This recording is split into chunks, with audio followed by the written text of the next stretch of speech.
What is going on, everybody? Welcome back to another month on the Patreon here. This is the Heroes for Hire podcast. This is the Lazarus Pit. This is Morbius. It's a sad day. It's a sad day, Connor. Yeah, Sean's here as well. It's not important. we just finished watching Morbius. I don't know if you heard our Q&A that happened a few days ago, but we said we were going to do some extra content, and on that episode we decided that for Halloween, because it was scary, it's a spooky month, and it's a spooky season. Yeah. What's spookier than Morbin Time, the movie that shouldn't exist but does? That's the movie that limped along until it eventually came out to no acclaim. And did also a bunch of false advertising as well. Oh, there's so many trailers that include different things that aren't in this movie. And those things were what I was interested in, to be honest. This movie is one that I did not see in cinemas. No. Now, obviously, the patrons, you guys know, it's Jared Leto. We have a strict no Jared policy here on the show. No money to Jared. Yeah. No money. I don't want Jared to have my money because I think Jared is a bad person. Not a nice man, we don't think. In all aspects. Now, what I will say, one great thing about Morbius, about the movie Morbius, one thing that I really love. This has got to be good. Go on. It is incredibly easy to find on suspicious streaming sites. It's like they don't even care. And, I mean, it clearly was very big on streaming because it only made $160 million. What was the budget that we're talking for Morbius? $85 million. Oh. So technically made double the budget over. But that 85 doesn't include the copious reshoots that took place, I imagine. No, and also, I mean, look, there's a whole bunch of stuff we're going to get to include involved in this movie. First and foremost, I think this is it's a terrible film. First, like, just in general, it's not good. It's not good. And it's kind of perfect for Halloween because I was a bit freaked out watching it because if I was to know, Jared Leto, he's one of our old favourites here on the show just for being a bastard in all general senses. And on this set, he held up shooting for several hours every single day because every time he went to the bathroom, he had to use his walking sticks and limp because he's a method actor, even though he can walk perfectly, but he was in character, so had to stop between takes to limp to the bathroom. I love, like, there's so many. So, like, I think it might have been Margot Robbie. Like, someone said this, but it's like, you never hear about method acting where someone's just nice and is a nice man. Nobody method acts as just like someone who's just sound. Just like, geez, they're nice lads. It's always, I'm going to make things difficult for everyone around. Why? There's no need. I mean, it doesn't quite compete with Blade Runner 2049 where he made himself blind. He blinded himself, Jesus. Yeah, they had to hire an intern to walk him around set. Now, that was extra funny. Or Suicide Squad where he sent used condoms, rats and pigs' heads to everyone. I think we've talked about this, but any workplace, if you send used condoms to anyone, you should be sent home. Yeah, and the police probably called as well. Police should be called. You don't get a pass just for being a weird artist. No. So this movie was written by Matt Sazama and Buck Sharpless. What a name. And produced by your favourite man, Avi Arad. He was part of the producers. Ruined Spider-Man for many years. Ruined the X-Men for many years. What a man. Not a nice man. Directed by Daniel Espinosa. And, I mean, look, the cast itself they strike me all as just like the characters that are like the second or third. Now, Matt Smith is obviously excellent, but Matt Smith is the standout in this as like he's in a different movie. Actor. Yeah, completely, and he is fully in the movie. Is like he is fully like, I don't care how I come across in this. This is the character. What did you think about everyone's favourite power actor Tyrese Gibson?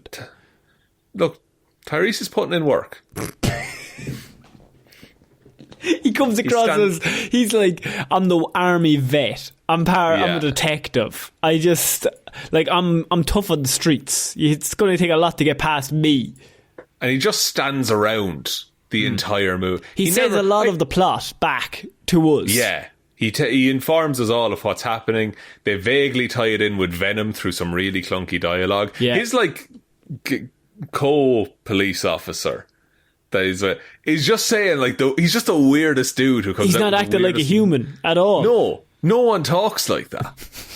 This movie has a lot of things wrong with it that we're probably going to touch on. First and foremost is the fact that they basically shot a different movie and then decided, Sony, that they wanted the movie to be 90 minutes long. Now, how do you get a movie that you shot for maybe a 2 hours 15 minutes?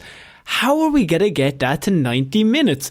Well, I suppose what we could do is just cut out every scene that leads on to the next scene so it makes no fucking sense whatsoever. Cut out all scenes with Michael Keaton in them because he doesn't need to be in this movie anymore. No. Until we do need him at the end. Several subplots are gotten rid of and then we're just going to keep the bare bones because we need these to be 90 minutes. And I have a theory as to why they wanted it to be 90 minutes, Sean. Why is that, Connor? 90 minutes, open a weekend.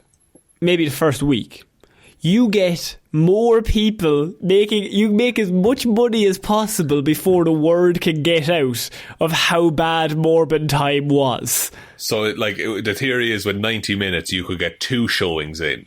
Yes. Per block, rather than per block. So, instead of doing the Avengers Endgame, they're like, right, Friday, Saturday, Sunday, we got to make as much money as possible because by the time people go to work on Monday, word of mouth is going to be that this movie's fucking dog shit. And that might be what got him over the line of technically being profitable. But every scene in this movie feels like it's too soon. It doesn't make sense how we got here. And the ending is a setup. It's like a false ending to a different... they're like setting up a different ending, but they never get there. It just kind of ends. There's 5 minutes of a scrap, and that's it. And then it feels like the fight before the big fight. Yeah. It feels like the mid-act fight is what happens there, where the hero loses and then has to overcome the odds in the big final battle. But we never get there. It just ends. It just ends, and he flies off, and then they literally do the Blade Trinity thing of the eyes open with the lady at the end. Of course.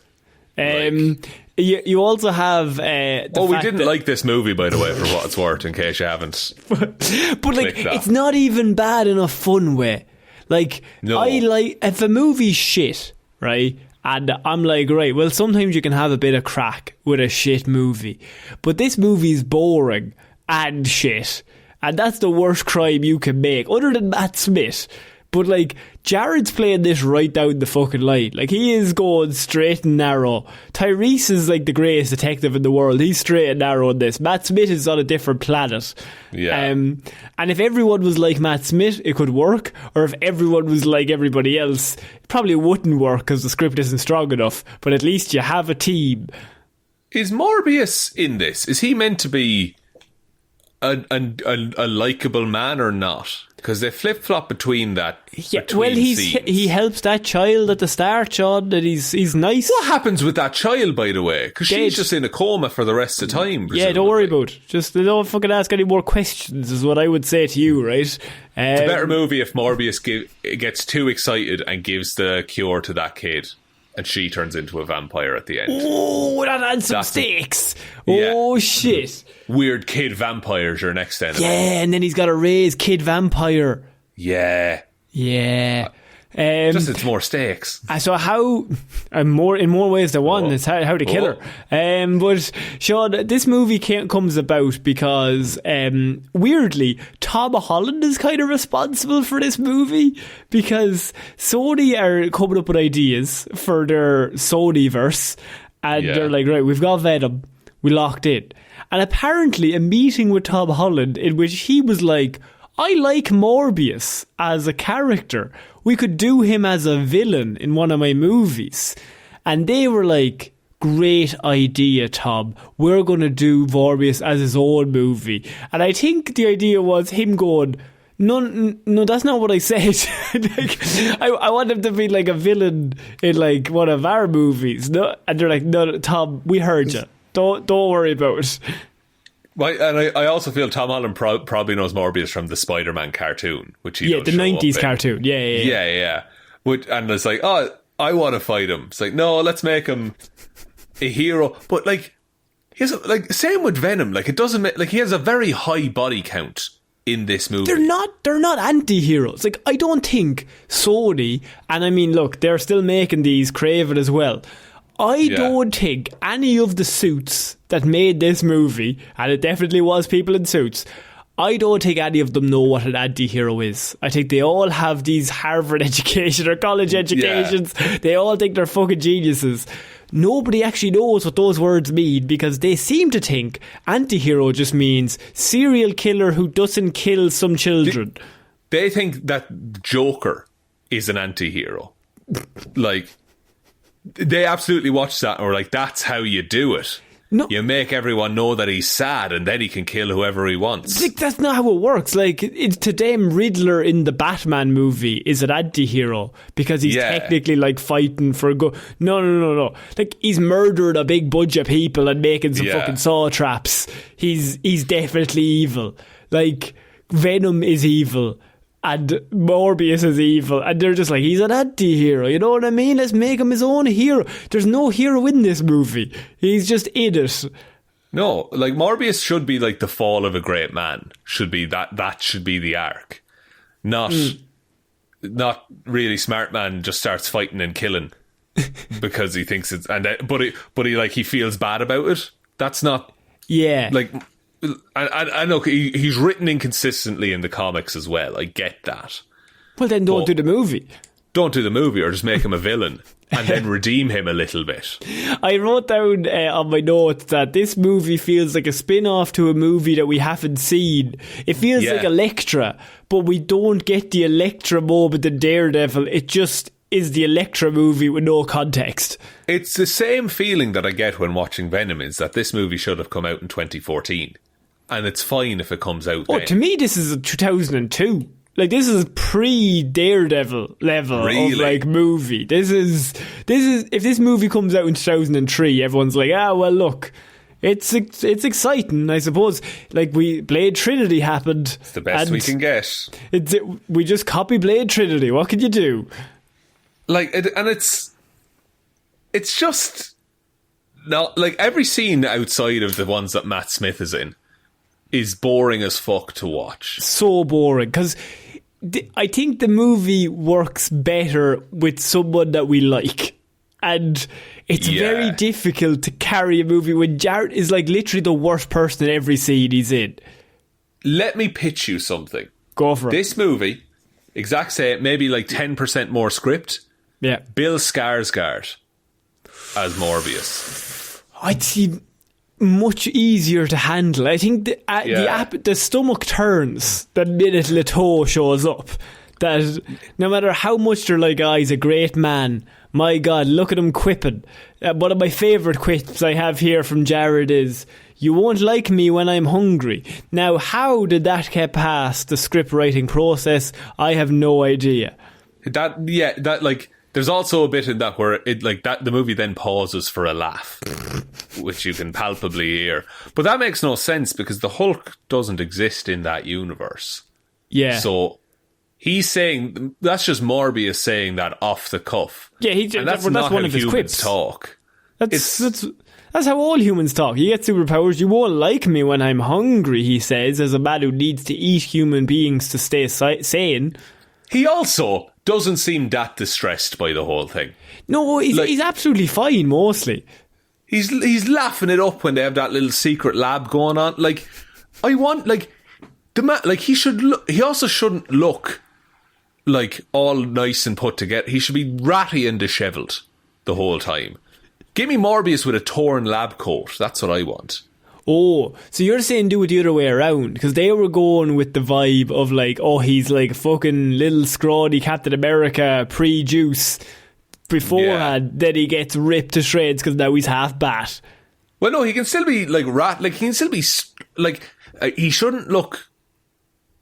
strong. Like Jared Leto. And shouldn't he should be look Jared sinewy. Leto. Like, he should look like he's made of steel cables. Like, he should look weird and gross and not like, here's a physique I paid for by ingesting fucking stem cells or whatever he did. Like, the movie, the plot itself, it reminds me of, and I kept getting vibes of the lizard in The Amazing Spider-Man. And by that I mean, we were basically, I'd say, one rewrite off Matt Smith wanting to turn everyone into a vampire or a bat-based creature in that city, because that is the plot 100%. Of The Lizard. And I was like, we are one rewrite off. He was like, just before that, he was like, the world needs this. Like, oh man, this is a cure. This is great. Oh my God, even though it makes you eat a bunch of people, what can you do? The eating people as well thing, like the red blood, apparently. Also, there's red blood and blue blood in this, and it's like the blue blood is good for a while, but it ends up not working eventually. But we never see that happen. No idea why. It skips all that. Why not just change the blue blood and make that work the whole time? Yeah. But the red blood, they both drink that and then just have full conversation. Like, they don't turn into beasts. No. Like, so what's the bad side of it? Just don't kill people. You drink the blood to not turn into the monster. But drinking the blood turned him into the monster the first time, surely. But Matt Smith even says, like, oh, the first time it happens, you can't control yourself. And that's why he kills that nurse. Yeah. No, I think he means the first time you get turned, that, like, you can't control anything, but to not turn, you have to drink the blood. But so, no, what happened was, so we're on the same page, I think. So, what you turn first, then you are hungry and go drink blood. No. So, it's set up that, like, you are fine if every 6 hours you drink blood, you will never turn into killer vampire you. Yeah.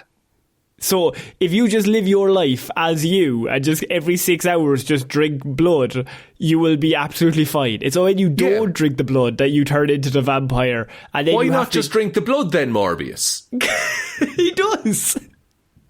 But no, he's all fucking worked up about not drinking red blood and not drinking human blood. Yeah. And it's like, just drink it. Just get over it. Well, like, the thing about that is, right, and not to bring up Buffy the Vampire Slayer, but in that show, they write around it very simply. So Angel is the vampire in that, and he's like the good vampire. He doesn't want to eat people. So what they do is they show him every so often. He goes to, like, a blood bank, and he, like, steals some of their blood from that. So he's not actually eating anyone. He's eating donated blood. And here's the thing. You're not even taking the blood from people that need it, because he made synthetic blood. Or, otherwise in Buffy, he goes to a butcher's and takes, like, animal blood from the butcher, and then gets it there in, like, a bag, and then he drinks that. It's all explained much more simply than I have to make synthetic blood, and it stopped working. There are other ways around this. Like, it's just baffling that, like, I don't know, that's a weird point that he just won't drink blood, and then he just does at the end, and he's fine. He drinks her blood, doesn't he? Yeah, so she bites him, gets some of his blood, and then he drinks her blood. But she does, like, a weird lip lick after doing it. Yeah, so that's how she turns into a vampire at the end, because she got some of his blood. Right, but why is she doing any of that? I don't know. Doesn't make sense to me. I genuinely, this movie, I was watching it and I was just like, this is just nothing. This is a waste of my time. This is a waste of everyone's time. This is a Halloween movie about a vampire that's not scary in any way. What do you think about the CGI in it? Look, some of it's all right. The echolocation stuff, I think, looks pretty good. I'm not mad on the, like, smoke trail effect that they use when they're in slow-mo. No, that's a bit weird. Yeah, it's an odd choice. I get what they're going for. They're going for, like, the bats and the mysticism and all that kind of stuff. The actual faces look pretty good when they transform into vampires. When they transform back, though, there is a very clear moment where it switches. Yeah, it's like CGI, but then some of it is like just like TV makeup level.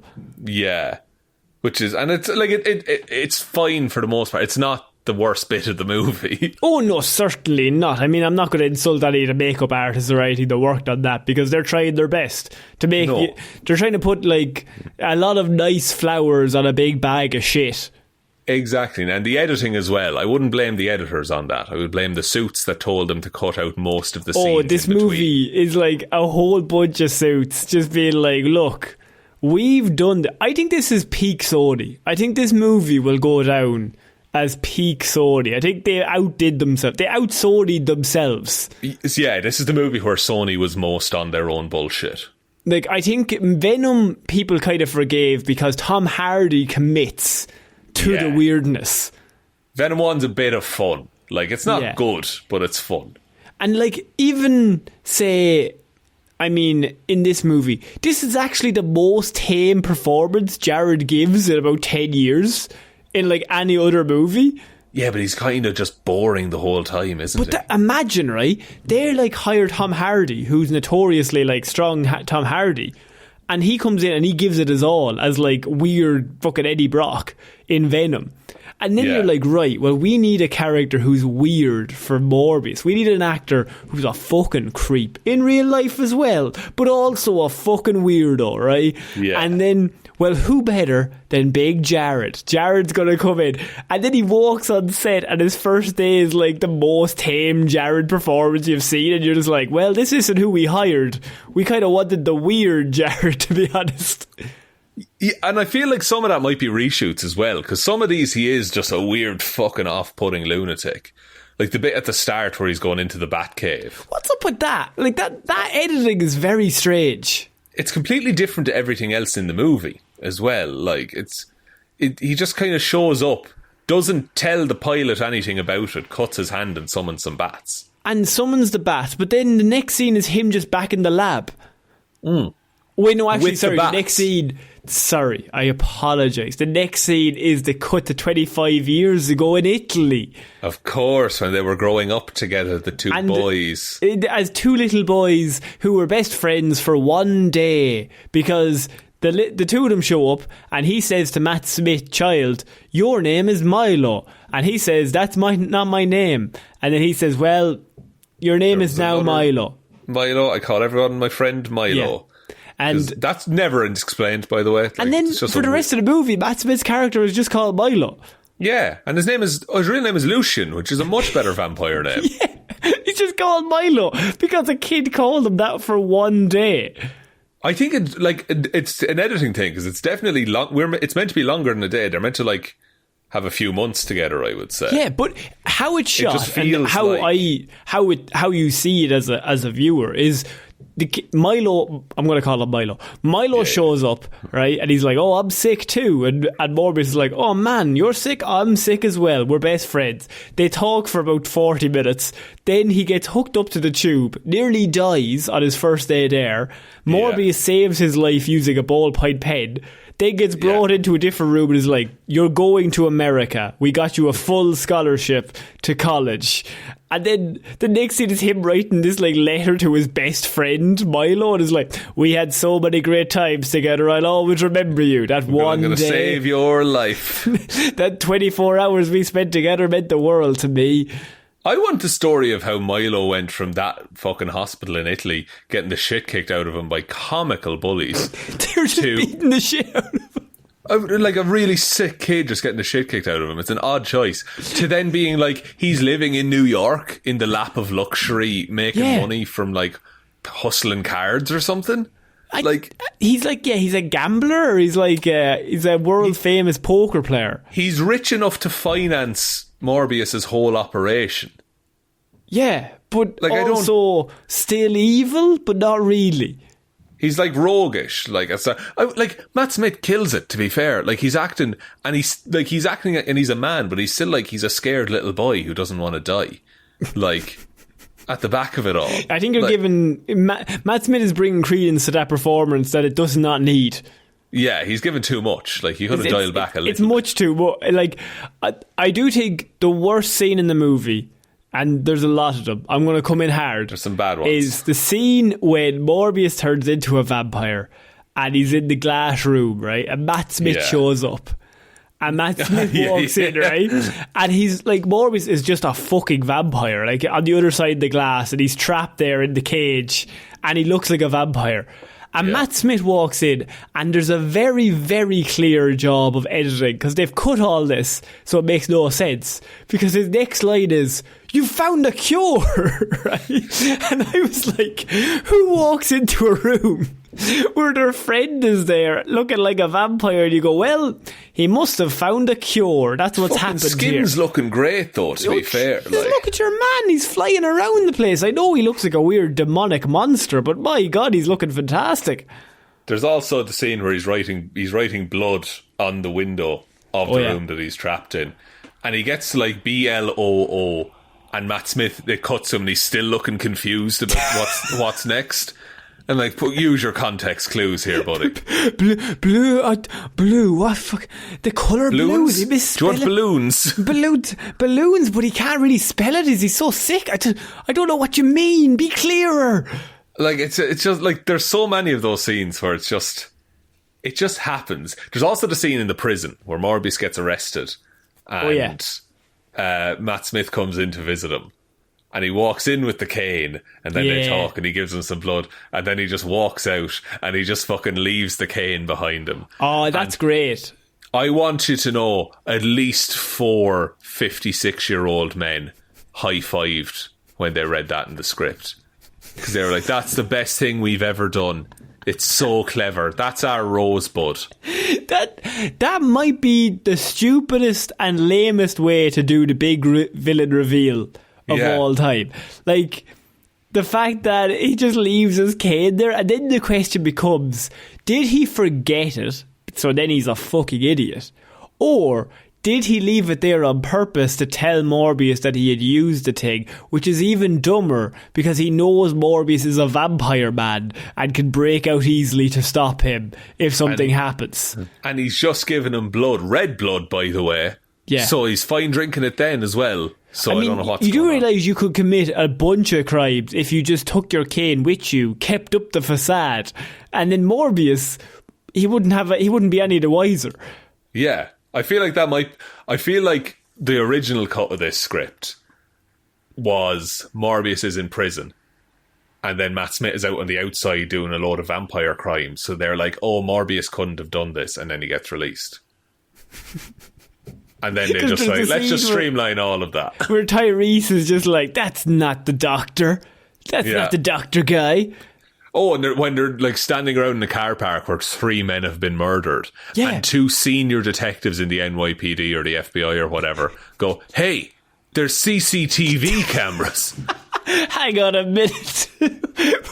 What do we do? How do we find out what happened here? Well, we gotta go off eyewitness reports. Now I've got a hunch.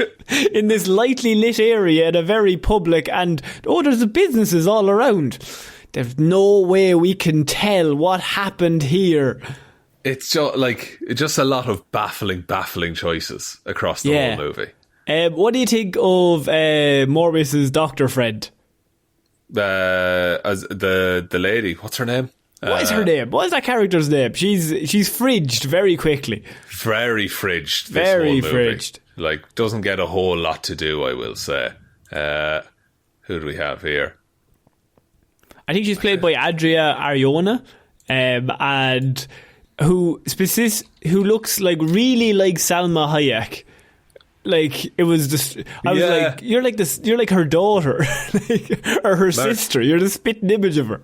Martine Bancroft. Martine Bancroft, of course. Yeah.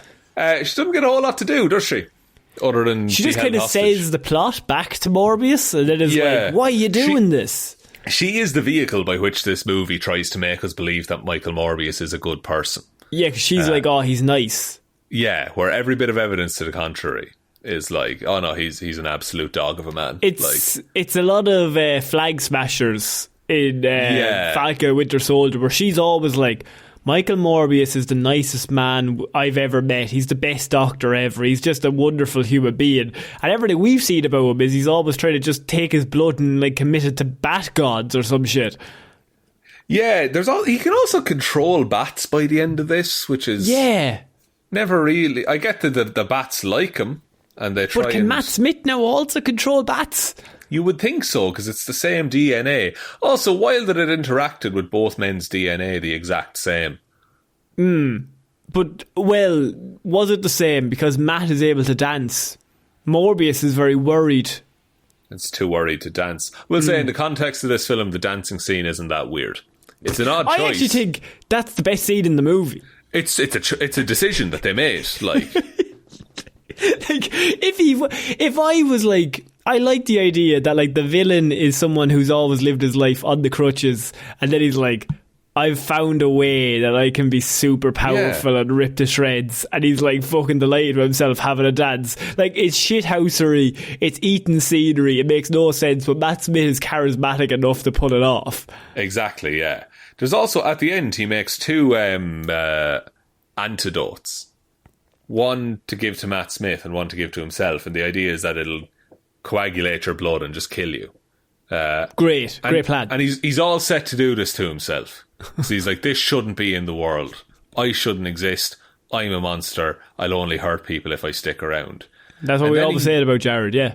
Then that's if only. And then he beats Matt Smith and by using one of them. And then there's one just left, and he just very flamboyantly flies out through a cloud of bats through an open hole in a New York City street. Because he looks at Matt Smith, he's like, geez, that looks fucking painful, actually. Jeez, I don't want that. Now that I think about it. I wouldn't want that for myself. I'm not making any heroic sacrifices here. I'm killing him. And like, there's no other threat that he knows about that he's like, maybe I could be helpful here. Yeah.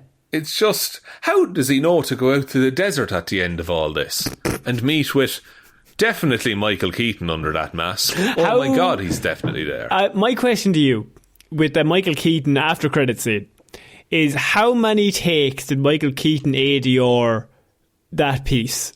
Well, here's the thing. That vulture thing is entirely CGI. Yes. And then, you never see, like, it just cuts back to Morbius in like a big close-up, and he just says, interesting.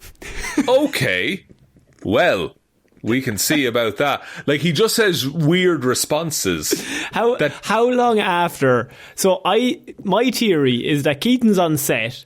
He does the whole subplot with Keaton, Vulture, where they meet in prison and all this kind of shit. Like the whole bunch of stuff. Like, I'm assuming that's probably about 25 minutes of the film.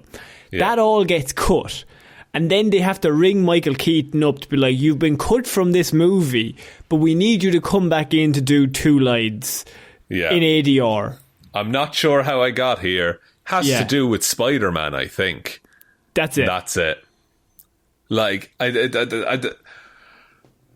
think that's the weekend before this goes out, because all of the Spider-Man stuff that was teased in these trailers.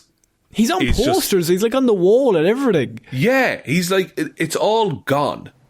Like, he does not exist in this movie. Because, like, it was like they got the green light that, like, or else they didn't tell anyone. And they were like, all the trailers are going to have Spider-Man stuff in it. We're going to shoot the whole movie because Spider-Man's a Sony property. And then it's like Kevin Feige got word, like, 2 days before this, it were set to release. I was like, if you don't delete everything to do with Spider-Man, I'm going to go fucking insane. Yeah. Like, this, you can't do this. Like, there's no precedent. I don't want Spider-Man associated with this. Yes, because it would be worse. Yeah. There is a rumour as well that after Secret Wars, all of this Sony stuff is getting folded into the MCU. It's like a soft reboot kind of a thing. Oh. So, I mean, at this point, like, it's just like, that used to be a strength. It's so weird how the world has changed. So, like, if I told you 6 years ago that all the Sony stuff is going to morph into Marvel, and then Marvel will control all the Sony worlds as well, they'll have all Spider-Man's villains and everything. It'll be great. Like, that's amazing. That's the best idea ever. But now if I tell you that, you're like, both of them I don't want anymore. Yeah, it's all just kind of, I just got to read comics instead, man. Like, yeah, like they're much more fun. I think the only history you should keep is Morbius, because I was really disappointed though that the scene where he says it's Morbin time didn't happen, and that's a bit annoying, I suppose. You got to watch the extended cut. He says it 8 times. Every time he opens a scene, he says it's Morbin time. Yeah, did this get greenlit for a sequel, or is it all kind of confused and dead now? No, I think what happened was it got released. It got met very terribly because everyone was like, "This is a shit film." Then the Morbin time meme took place, and everyone was like, "There's going to be a Morbius sequel because everyone loves Morbius now. Yeah, he's the coolest." Because this movie got released twice again. And then it got re-released, and it made even less money than they thought. And then everyone was like, "We were only joking." And then I think Morbius 2 got pulled off the table again. Because we bullied Sony into doing yeah, because like it was Morbin time at that point. Yeah, and like it's like even if he had said it's Morbin time, which I feel was on the table. I mean, he says you won't like me when I'm hungry. Yeah, if they're willing to do that, they'll do an It's Morbin time. Like, I feel like that would make if the whole movie had taken that kind of tone, it would be more enjoyable because at least it would be a little silly. Yeah, but it's not silly until Matt Smith starts dancing. Yeah, and even that's brief enough, and it's like an hour into the movie as well, which isn't that long of a movie. Like, it's like an hour and a half. Yeah, it's only 90 minutes, so at hour 80 he starts turning evil. Yeah. He also just kind of goes evil for no reason. Well, look, he has evil vibes, you know what I mean? He wanted to walk. He decides, I'm going to start using that. Morbius is like, you shouldn't use this. I've used it and it's healed my legs, but it won't heal you. And he's like, well, it will. And it also gave you superpowers. Monster. And then then he just takes it somehow. We don't know how he gets that. How does he get? Does he break into the lab? He must break into the lab and steal it, and then we just don't inject see that, it. though. Oh no, that whole scene is cut. It's just assumed that's what happens, because the next scene is him killing the nurse. Yeah, and then finding the nurse dead and Morbius going on the run and all that kind of stuff. Yeah, because Morbius is responsible for that. Yeah, but it's all exhausting because it's just like But we all know what's going to happen here. Like, you don't need to watch this movie. No, like you just know. Just guess what happens. Yeah, get the big wheel of plot points and spin it, and you're probably going to hit them. It's worse Blade. It's worse Reverse Blade. I think Blade 1 and 2 are really good films. I really like that. Blade 3 is terrible, but yeah, I think it's Reverse Blade. So it's like one person wants. They both have the same powers, but one of them wants to take over the world. Is like, we should be the most powerful, and the other one's like, this power's too much. It's a fucking curse. I better stop you. I'm not. Yeah, like, I have the power, but I'm not happy about it. Like, yeah, so it's basically the plot of the first Blade. Yeah, it's like one of them is Deacon Frost, and then the other one is Blade, but it's flipped and bad. And I don't think they have Wesley Snipes' charisma. Does Jared? No, and again, that movie's silly. Like, some motherfuckers are always trying to ice skate uphill. That's an outstanding line. It's an outstanding line because it's silly and it knows that it's silly. Exactly. But, like, you won't like me when I'm hungry. He may as well fucking wink at the camera and be like, here's that thing you like. It's also the delivery as well. And also, in that scene of Blade, or that movie, we have, the bloodbath at the start. That's like all-time comic book scene. Outstanding. Yeah. Like, that's a ridiculous scene, but it's so fucking good that movie is like 10 times better. That movie came out... Okay, when did this movie come out? So this was like 2020, 2021? 2019 was Morbius, was it? Maybe it might be 2019. But Morbius is 2022. 2022. Oh my God. Jesus. This was last year. So, last year, this movie came out. Came out in March, by the way. Blade came out in like 1998 or something. Blade, I'll tell you exactly when Blade came out now. Blade came out 1998. You called it. Like, Thank and you. Blade, I know which one I'd rather watch, to be honest. 24 years before this, Blade came out, and the CGI looks better in Blade. Yeah. Like, CGI, writing, editing, it's all better in Blade. Just watch Blade. Or The Amazing Spider-Man 1. If you want another one of those movies where villain also has powers but now wants to take over the world using those powers. Yeah. I think last Halloween we talked about Blade, actually, was our review. Oh, yeah. I think it was. Yeah, that was such a good movie. I really enjoyed that one. Blade 120 nice. Minutes. Crisp. Nice. Crisp. Love it. But a lovely 120. Don't feel it going by. No. It's a joy every second. I mean, what else do you want to touch on with this movie? Is there some scenes that stood out to you? Is there a scene that you liked? What about the scene on the boat where he's killing all those lads with the guns? It's fine, I guess, but I like the bit where it's like 2 seconds of a shot and you just see him jump off the side of the fucking boat. Never explained how he was in international waters. I like the bit where is it Martine? The doctor, his doctor yes, friend? Martine. Yeah. Yeah, so Martine says to him just very flippantly, "You rejected the Nobel Prize. Who does that?" I really like that. That's a real character building moment. I'm like, oh man, this guy must be smart. I would have liked to have seen him reject it. Not just hear about it off screen. No, I think there is a scene where he rejects it. Oh, 100%. Like, yeah. And it would have been better. Would have been so much better. Because I'm pretty sure, I think that scene is in the trailers of him like standing in front of a crowd at a podium. Yeah. Like, and it's interesting because that's a whole other like setup, and I'm sure there's a whole sequence where he goes to the Nobel Prize and he's like chatting and talking to people. Like, I think that there is a whole other movie that exists that they thought was not as good as whatever this is, which is Electra Light, and you never want to be Electra Light. Because that is... You don't want to be Electra either. Like Electra doesn't want to be Electra. But like if you're like, oh, we're like Electra but worse, then you're on a very dangerous path.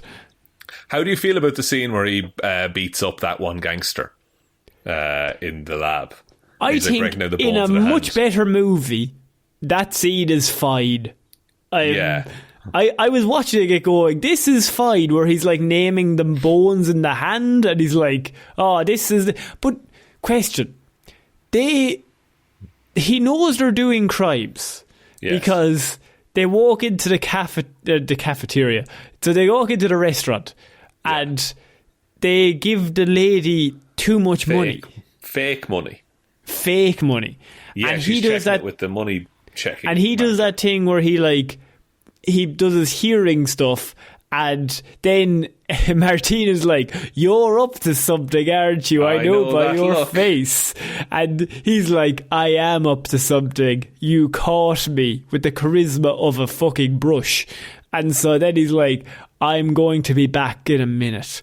And so he follows them, and then is like, "I want all the things in your lab." Because he hears that they need to get back to the lab, and he presumably puts together, counterfeit money, and then back to the lab. I can take over that space and do my research. Which doesn't really make him a hero, because what he's then doing is just moving in on another gang's turf and like committing his own crimes. Yeah. I would like it again. It'd be cooler, and it would show more resourcefulness if he like went to his own apartment and set up, or like Martine's apartment and set up a little rickety lab there. Well, she's a sounding board for him. Like she's an NPC character. She just works whenever he's around. She powers down when he's gone. So I don't know. I just think there's easier ways to show us that Michael Morbius is clever and a great scientist. And having him build it in a cave with a box of scraps might be the way to go. What about him breaking all the guys' bones and naming the bones? I think that's okay. What? If you make the scene that's not funny but scary, then that works. Yeah. Where that should be a horrifying thing. Like, he can take you apart. In that exact same scene, he says, your man goes, "Who are you?" And he says, "I'm Venom." Yeah. And then there's no follow-up. There was a follow-up in the trailers where he was like, "I'm Dr. Michael Morbius." And it's like, but not this time. It's just like Venom. Well, we don't have time, Sean. We don't have time for bits. Does he know Venom? Like, is Venom like publicly known by the name Venom in this world? No, but that line might be top 5 stupidest lines. It's horrendous. So bad. I've heard in many years, because it makes literally no sense. So, like, either Venom is a public figure in this world, in which then he clearly isn't Venom, and they're like, well, you're obviously not Venom. Or 2, he's not known, and then it makes even less sense because the guy is like, who the fuck is Venom? Yeah, because Eddie Brock is still working as a reporter. So Venom can't be that much of a public. So it's a line written by somebody in a suit that's like, people know the character of Venom and we also know Venom. So we'll just put him saying, I'm Venom. He could have said, I'm Spider-Man. It would have made as much sense. Yeah, like he could have said, I'm Superman. Like, I'm Batman. It doesn't matter. None of it's just written again for the little nod and a wink. I'm Batman would have been a funny gag. It would have been way funnier. Yeah, much funnier. Like maybe you wouldn't get the name right, but like... if you did that scene in the prison where he's in that fight and he's taking people apart and naming the bones in their hand, and then he says, I'm Batman, and Michael Keaton is beside him. That's hilarious. Is Michael I was kind of watching this movie, like, I wonder which scenes Michael Keaton was in but he's now not in, like, in the background. Like, what scenes was he standing by his shoulder but isn't actually now in this edit? Well, like, the only stuff we get in the prison is from the inside of that one cell. Like, yes, he never goes into the wider prison community or anything like that. Like, he's not even in like a transport truck next to Michael Keaton. Like, no, he just shows up, he's in his cell, and then, like, someone gets murdered, he gets brought in. Oh, also he gets brought in because the police show up and they're like, oh, you're Michael Morbius, you were on that boat, you killed all those people. And Tyrese, he punches the guy, and then Tyrese survives 2 punches because he's obviously the better detective. Of course. And then, using his weird vampire powers, flies up like 50 feet of stairs to the top of the fucking building. Somehow Tyrese is there and then points the gun at him after a big long chase scene and is just like, stop. And he just stops. And he's like, okay, cool, now I'm in prison. You got me. Like, and Tyrese hasn't broken a sweat this whole time, by the way. like he could just fly away. I don't think he knows he can fly yet. He can, like, he can ride air currents. He can't fly. Well, ride fucking air currents. Like, he's just leapt 50 feet. He hasn't done it at that point. He leapt 50 feet before the chase started. That's a leap. It's not a fly. Okay, leap. Oh, yeah, you could leap. Yeah, you could leap all day. Like, Tyrese is aiming one gun at you. You're a vampire. He also dodged a bullet earlier, like, easily on the boat. Like, there's nothing he could do at all to you. Like, you could fuck him up completely. You could kill him, like, and he doesn't want to kill him. That's fine, but break all the bones in his hand. Break all of his bones, and then he doesn't have a chance. Why not do that? Just the amount of footage on the cutting room floor for this movie must be insane. I'm not saying I want the Espinosa cut, but I am. I'm saying Sean wants the Espinosa cut. I'm saying Connor will watch it and tell us all about it. I will watch the whole thing. If you make a 3-hour Morbius movie, I'll be there. I'll be there in a heartbeat. Black and white and in 4:3. That's all I want. That's how movies were meant to be watched, Sean. That's the way I want to see it. Just a really terrible viewing experience. Did you like the train station fight where they're doing a weird fight and then Matt Smith just starts dancing in the middle of it? It is odd. What gets me about that fight is that no one has any reaction to what's going on. Nah, just keep walking, lad. I think someone steps over Matt Smith at one point. And it's just like, well, this might as well happen. Like, and they're... Why? Like, what's accomplished there? And they just get arrested? And no, he flies away down the tracks. That's it, yeah. But the police do come up, and Matt Smith, again, cool move. I think he headbutts one guy and then throws a broken tile into the other guy's neck. Yeah, obviously. Pretty cool. That's. I mean, well, he's cool. Whereas Morbius, he just runs away and flies off. Yeah, and that scene is like, it's just kind of happening. It was also in all the trailers, so it's not like a surprise moment. It should be weird that he's jumping in front of a train, is all I'm saying. I kind of wanted the train to hit him, and then maybe we could have ended the whole thing. It would be cool, yeah, or he goes and he starts for a bit, he loses confidence in himself, flies into the back of the train, and then he jumps and then he like starts soaring away. But that wouldn't. No, I think that scene works better with an actor and a character that we care about. But I feel like if the same scene pops up in this movie up until this point, that same scene happens and it happens the way you're saying it, I'm still like, I wish he was kind of dead. Let's hit him again. True.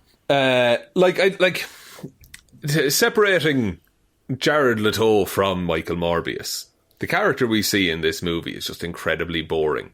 Oh, and the also, most dull man. like he should have some, he should be more worried about what's going on, but he's just kind of floating through. He has no drive, which is a weird protagonist for any film. Yeah. And it's not even like, he's on the back foot all the time.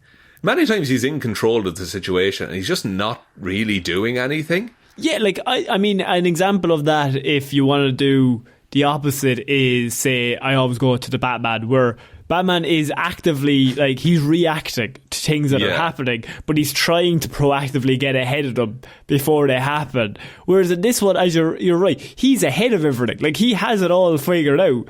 And somehow he always ends up, like, a mile behind whenever anything happens. It's like, because once he leaves the big fancy lab, he's just kind of fucking running around for a little bit. like the first Iron Man, he gets the powers and then he's all forward. Like, I'm going to use these powers for good. Morbius gets the powers as like, well, I'm going to do nothing for the next while. When he gets to the lab, he makes the fucking cure that kills you in like 10 minutes. Yeah. And then he's like, I'm going to do nothing with this cure either. I might fight Matt Smith, I might not. We will see what happens. I'll see what comes up. I just feel like he didn't really try to actually fix it. He was just morbid. He was just morbid around the place. Like, there's no proactive actions ever in this whole movie. He's just constantly being like, this is fine. Yeah. And I also feel like Matt Smith tries to get through to him like 2 or 3 times when we really don't need that. Like, there's other stuff I would rather see. Well, they only knew each other for a day, to be fair. Yeah. But like, and also the origami thing, that's never explained why he's don't need it. We don't need to explain it, Sean. I don't think it happen. Look, not everything needs an explanation in a movie. I think that's a bad way to watch. I would just like any explanation for anything. What I want is context. For anything. For anything that Did you not get your context? They're best friends. They knew each other for 6 hours when they were 10. And one of them nearly died. They put a spring into a dialysis machine and that just fixed everything. Somehow that works. Don't worry about it. It just happens. Also, that child Morbius does not talk like a child. He's like, every 6 hours he talks like Jared at all. Change. Yeah. Like, I don't know. Oh, boys. Why is he called Milo? Explain the Milo thing to me. Ironically, there's something very morbid about being like, my last 3 Milos died, and no matter who sits in this chair on the dialysis machine, I'm also going to call you Milo. Yeah, why is he doing that to people? That's not a great thing to say to someone on like their first day of dialysis. It's not a character, like, it's not a likeable trait for our hero to have, to just be a psychopath. Like, that's a character, that's something that a character in Criminal Minds would do. Like, they just kidnapping people and calling them Janet. And just Janet always dies. Yeah. Like, I feel like he could have given the blue blood another shot, you know? And just make You're that really work obsessed with the blue blood. Like, it works. So why not just fix it so that it's... You're a big fan of Donnie Wahlberg. Which? Donnie Wahlberg? Say again? Tom Selleck? What? The TV show Blue Bloods? Okay, that's fine. No. Sorry. I don't watch television, Connor. I'm sorry. That's just someone's going to get that. You know what I mean? What's that about? Is that about Morbius? It's about actually, you know what? That TV show is about Morbius. Cool. I'll give it a watch. Tom Selleck. If you just Google Blue Bloods right now, Tom Selleck is actually Dr. Michael Morbius in that show. I'll tell you now. I don't doubt you, but we'll have a look. Yeah. Why, this doesn't look like vampires at all, Connor. No, it's meant to... They're undercover. Undercover vampire? This looks like some kind of police procedural. No, see, you think that, right? For the first 21 episodes of season 1, I was like, that's a police procedure. And then episode 22, it really goes off the rails. Tom Selleck actually starts biting people. He's wearing a badge that says police department. I mean, you're allowed to wear a badge and be a vampire. This promo pic is from season 3. Yeah, he's still a policeman. It's like Dexter mixed with like vampires. Dexter wasn't a vampire. He was a regular killer. Mixed with he's a policeman who's also a vampire solving the crimes of him killing people. Technically, he's a forensic investigator in that show, Connor. Technically. Come on. But look, all I'm saying is watch the first maybe 4 seasons of Blue Bloods. Get back to me, see how you feel. But there is a twist in it about vampires, and he is Morbius. What if I watch all of Blue Bloods before I watch Young Justice? I mean, I got some time coming up. This will be the last show we do then, forever. Okay. I'm going to get on it right now. Way out, ladies and gentlemen.